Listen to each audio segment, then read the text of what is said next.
Pemirsa, warga desa Maruyung di Kecamatan Pacet, Kabupaten Bandung, Jawa Barat dikejutkan dengan seekor macan tutul yang masuk pemukiman warga dan sempat menyerang hingga melukai 2 orang.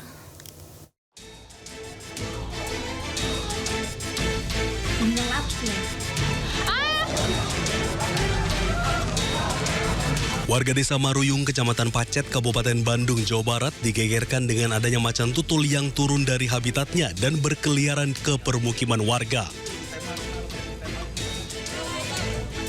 Macan tutul yang diduga berasal dari daerah pegunungan Rakutak sempat menyerang 2 orang warga hingga alami luka pada bagian tangan dan pundak.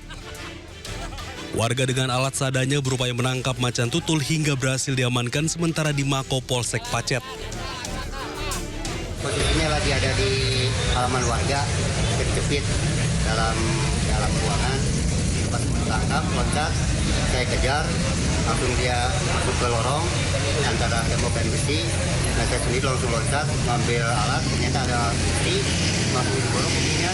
Nah, ada kawan, langsung diikat kakinya, kedua-duanya dan buntutnya. Nah, karena eksekusi itu kan lama, sampai 2 jam, karena terbentur alat dan ruangan yang ditempatin itu susah. Pihak Balai Besar Konservasi dan Sumber Daya Alam atau BBKSDA mengapresiasi kesadaran masyarakat yang bijak dalam menangani keberadaan satwa dilindungi tanpa melukai. Sudah dilakukan penanganan secara yang sudah dibantu oleh masyarakat. Alhamdulillah masyarakat di sekitar sini itu paham bahwa macan tutul itu adalah satwa dilindungi, sehingga sudah dilakukan penanganan agar macan tutulnya tidak mengalami hal-hal yang tidak diinginkan, diantaranya ada dilukai ataupun dibunuh gitu. Ini kondisi yang sangat bijak saya kira, dan masyarakat saya kira cukup sadar, dan kami BKSDA fokus kepada kondisi macannya agar kita tangani dulu kesehatannya, kemudian kita lihat apakah cukup memadai untuk direhabilitasi dan kemudian dipasienkan. Selanjutnya macan tutul akan dibawa ke pusat rehabilitasi satwa di kawasan Cikembulan untuk pemeriksaan lebih lanjut sebelum nantinya dilepas diliarkan kembali ke habitatnya. Dari Kabupaten Bandung, Jawa Barat, Yuan Pangestu, iNews melaporkan.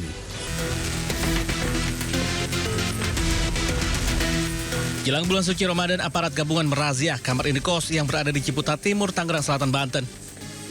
Razia ini digelar berkat aduan masyarakat terkait banyaknya kamar kos yang disinyalir menjadi sarang prostitusi. Hasilnya petugas menemukan pasangan tanpa ikatan pernikahan dari dalam kamar indekos. Tanya itu saat dilakukan razia, petugas juga menemukan ada penghuni kos yang dalam kondisi mabuk. Selain itu, petugas mendapati indekos yang disewakan per jam, bukan per bulan atau per tahun. Pengelola kos juga akan dipanggil guna pemeriksaan. Razia terus akan digelar guna memberikan rasa aman dan kenyamanan bagi masyarakat jelang Ramadan. Dari Tangerang Selatan, Banten, Nunung Purnomo, iNews melaporkan.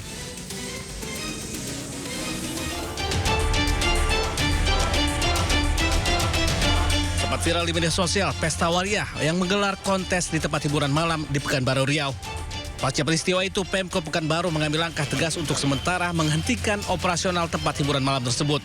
Lokasi itu dilarang beroperasi sampai batas waktu belum ditentukan, dan jika ada perda yang dilanggarnya, maka tidak menutup kemungkinan izin usahanya akan dicabut.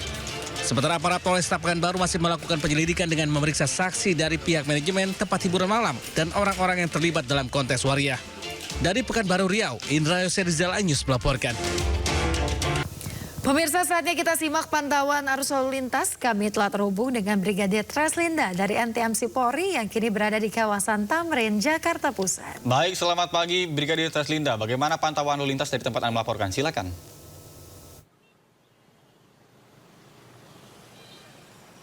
Ya baik, terima kasih rekan saya Yasmin dan juga Bayu di studio. Pemirsa, saat ini aktivitas masyarakat maupun kendaraan di kawasan Patung Kuda ini dalam keadaan ramai dan lancar. Tentunya kawasan ini akan terus ada peningkatan volume kendaraan berkaitan dengan kawasan ini juga bisa dibilang dengan pusat ekonomi dan bisnis, sehingga aktivitas masyarakat akan terus terjadi di kawasan ini. Untuk itu kami harapkan Anda mengikuti rambu serta marka jalan yang ada. Untuk arus lalu lintas sendiri yang akan mengarah ke Sudirman dari arah Harmoni dalam keadaan ramai dan lancar. Perlambatan kecepatan di kawasan ini hanya terjadi pada fluktuasi volume kendaraan pada antrian traffic light. Selepasnya lalu lintas kembali normal. Begitupun dengan kendaraan yang akan berbelok arah mengarah ke arah Gambir dan dari Gambir yang akan mengarah ke arah Harmoni dan juga yang akan lurus mengarah ke Sudirman Tamrin dalam keadaan ramai dan lancar. Dan juga yang perlu diantisipasi, kawasan ini ramai akan aktivitas masyarakat yang berolahraga pagi pada median jalan. Tentunya bagi pengguna kendaraan roda 2 maupun roda 4 agar selalu berhati-hati, jaga jarak aman kendaraan Anda, serta jaga batas kecepatan kendaraan Anda. Untuk kendaraan dari arah Tamrin yang akan mengarah ke arah Harmoni hingga saat ini masih dalam keadaan ramai dan lancar dengan volume kendaraan lebih didominasi dengan kendaraan roda 2 dan juga kendaraan pribadi roda 4.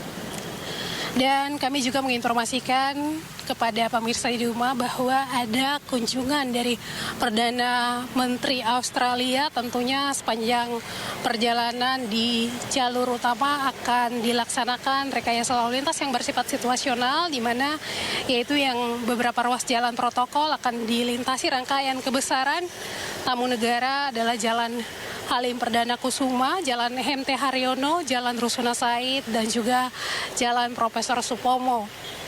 Selanjutnya ada Jalan Dr. Satrio, Jalan Sudirman, Jalan HMH Tamrin, serta Jalan Medan Merdeka Barat. Dan pada pelaksanaan rangkaian kegiatan melintas, kami harapkan Anda dapat memberi prioritas bagi kendaraan tamu asing. Hal ini demi terwujudnya keamanan, keselamatan, dan juga kelancaran selama kunjungan di Indonesia berjalan dengan baik dan juga lancar. Tentunya kami harapkan Anda dapat mengikuti arahan dan petunjuk petugas kami yang berada di lapangan. Dan memang tidak ada pengalihan arus lalu lintas, namun ada buka tutup jalur secara situasional selama rombongan melintas. Untuk itu kami harapkan Anda tetap mengikuti arahan dan petunjuk petugas kami yang berada di lapangan. Bagi Anda yang akan beraktivitas, periksa kembali kelaikan kendaraan dan tentunya utamakan keselamatan di jalan. Nata dan juga Yasmin, kembali ke Anda di studio. Silakan. Baik, terima kasih Brigadir Taslinda atas laporannya dari kawasan Tamrin, Jakarta Pusat. Selamat bertugas kembali dan salam presisi.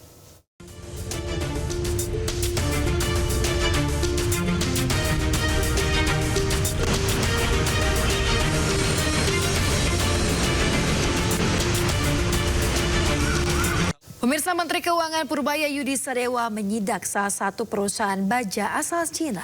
Perusahaan itu kedapatan mengemplang pajak dengan cara tidak menyetorkan pajak pertambahan atau nilai PPN.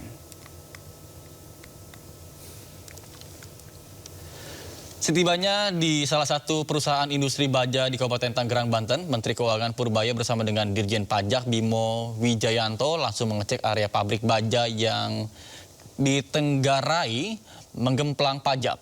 Menurut Purbaya, perbuatan tersebut menimbulkan kerugian terhadap pendapatan negara. Kemudian dalam sidak kali ini Purbaya sempat berdiskusi dengan pegawai administrasi perusahaan tersebut. Kemudian ada pun para pemilik perusahaan sedang tidak berada di lokasi.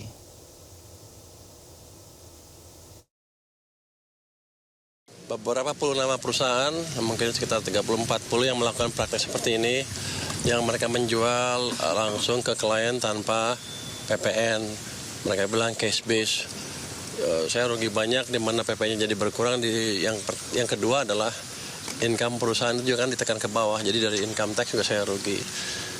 Kita ingin perbaiki itu supaya ke depan nggak ada lagi praktek seperti ini. Supaya ada persaingan yang fair di pasar.